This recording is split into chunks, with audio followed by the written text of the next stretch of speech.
Library Defunded for LGBTQ plus books raises $80,000 in donations. I don't think they truly understand the repercussions of what they've done. But why did people vote no? Well, it started more than a year ago when resident Salem Sousley said Patmos Library had a pride section on display for the month of June, featuring a book called Gender Queer.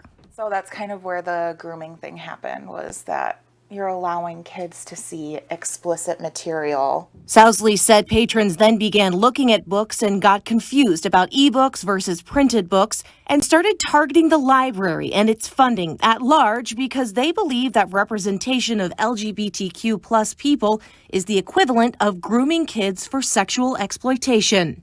But although the handful of books were put behind the counter and had to be specifically requested, residents demanded they be removed from the library altogether. When the Patmos staff and elected board of directors said they wouldn't do that, a group of upset parents and community members efforted a campaign to defeat the library's millage renewal.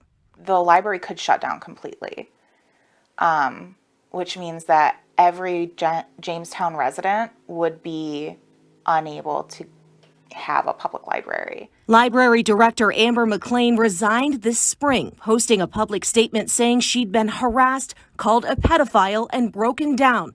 Interim Director Matthew Lawrence also resigned at a later time. The no vote strips the 2023 budget for the Patmos Library, so a closure could happen by then unless another millage renewal is approved before. A lot of people were depending on the millage because they were going to raise librarian salary or hourly wages, and like the director was going to be full-time. It is going to shut down. You are not going to have your coding classes and your reading classes and your game nights. Nobody's going to read to your kids. That's where they do the local blood drives, and they're just not going to have that anymore. People rent out that space. It's not going to be a polling station anymore. The library board will talk about its financial outlook at its next meeting. In the past year, the Patmos Library in Michigan has been facing harassment for refusing to remove LGBTQ plus books from their shelves.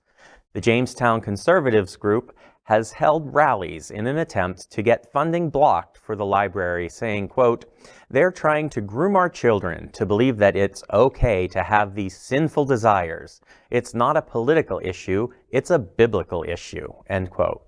After the library lost the millage vote, meaning they will no longer receive tax money for funding, the library board president was asked if that was a wake-up call. He responded, quote, "A wake-up call to what? To take LGBTQ books off the shelf and then they will give us money? What do you call that? Ransom? We stand behind the fact that our community is made up of a very diverse group of individuals, and we as a library cater to the diversity of our community."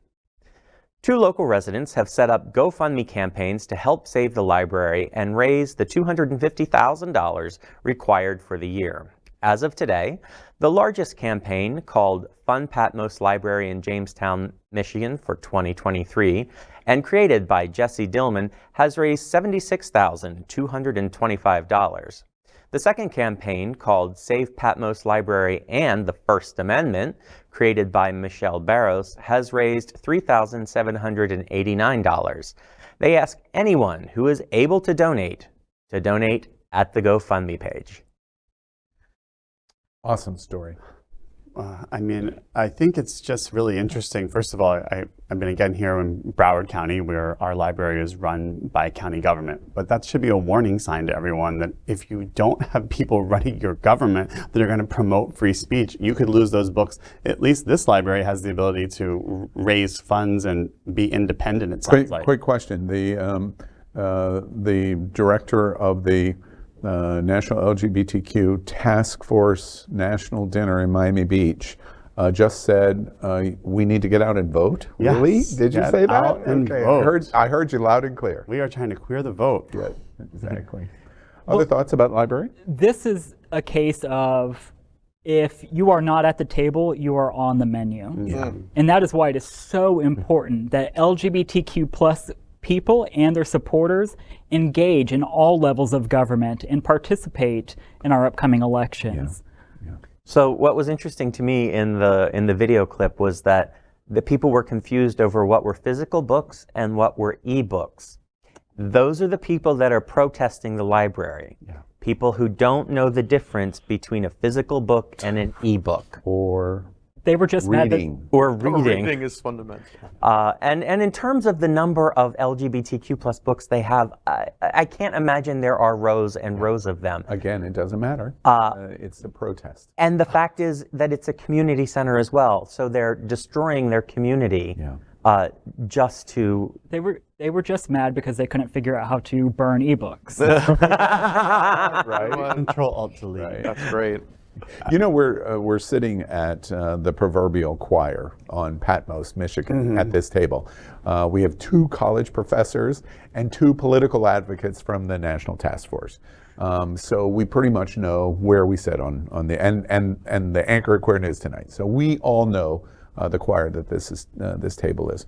However, there's a number of things that are really, I think, important for the broad LGBTQ community. First off, this is not New York City we're talking about, giant city. This is not Wilton Manors, which is a small city, 13,000 residents. This wouldn't happen in Wilton Manors, and it wouldn't happen in New York City. The great thing on this story is it's Patmos, Michigan. And for all of the people that think, oh, geez, you just pound and pound and pound, take hope. Patmos, Michigan gives us some hope. And the reason is because this is a grassroots, small town, small community response on something that is not sexy and is not Fox News and is not Donald Trump pounding on a table. It's a library in small town America saying, wait, diversity matters.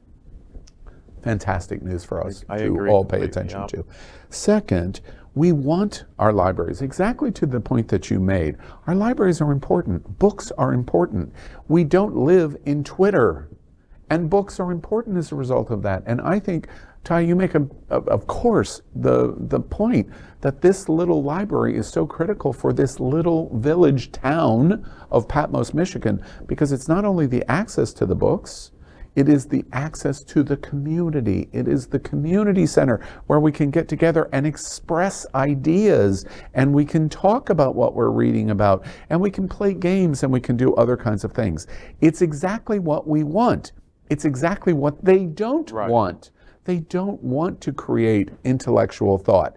And when you don't have small town Kentucky libraries, you lead to Mitch McConnell's.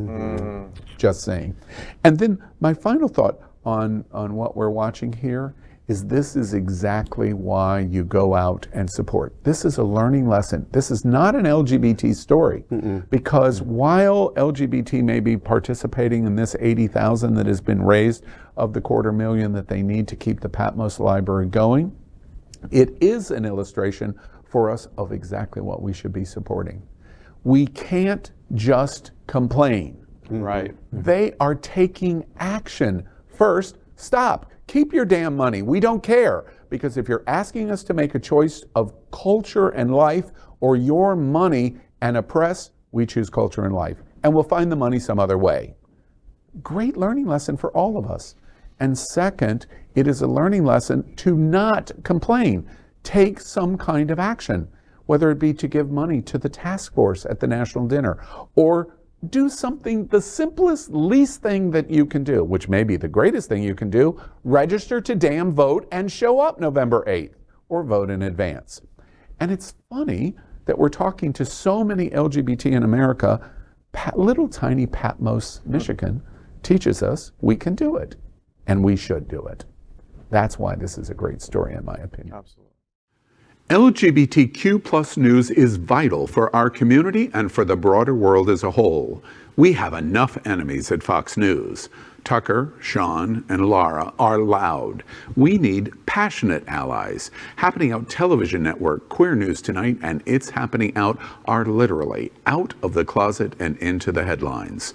Our community needs your support. Like this broadcast and subscribe now to ensure the growth of the entire LGBTQ plus community.